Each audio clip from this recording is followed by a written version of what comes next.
maximum output atau MPO, bahasa teknisnya dulu saya pelajari itu maximum power output.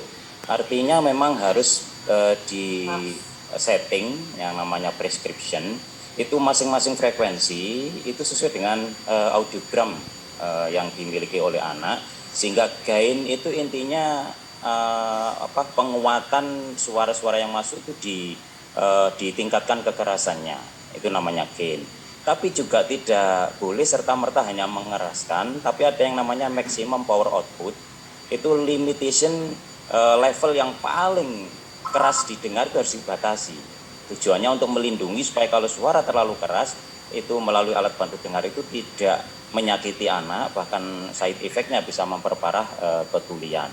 Itu saya membantu saja untuk tadi yang ditanyakan, kenapa anak nggak mau pakai alat bantu dengar dalam waktu lama, itu kenyamanannya secara teknis itu ada dua. Kemudian yang berikutnya, masalah impression atau ear mold. Jadi alat bantu dengar kan ada ear mold semacam yang ditanam dalam telinga. Itu sebisa mungkin itu jenis yang soft ear mold, itu yang kenyal, itu nyaman sehingga dipakai anak itu kerasan. Itu kadang-kadang sakitnya memang painfulnya itu ada dua. Yang pertama technical yang saya jelaskan tadi, kalau terlalu keras memang akan sakit.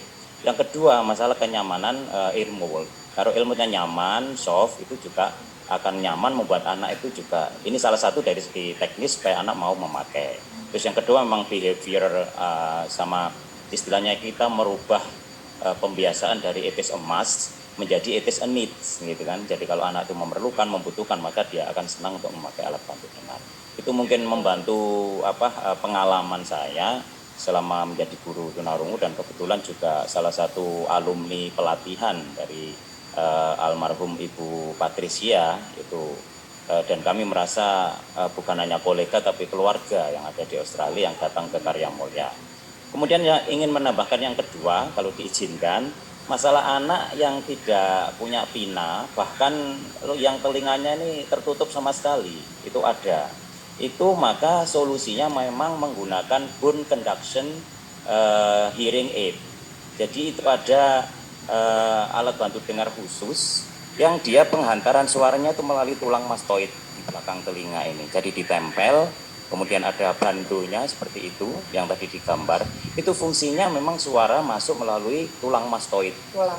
Tulang mastoid yang itu disebut dengan bone conduction hearing aid, sehingga anak bisa mendengar dari tulang mastoid itu langsung masuk ke dalam membrana timpani dan lain-lain, karena jalurnya pina dan bahkan tidak punya lubang telinga, itu pakai bone conduction, itu solusi. Nah, saya boleh tanya Pak Ahmad, kalau saya sebagai guru di sekolah inklusi, saya harus pergi ke menyampaikan apa kepada anak yang seperti tadi itu, yang pinainya kecil?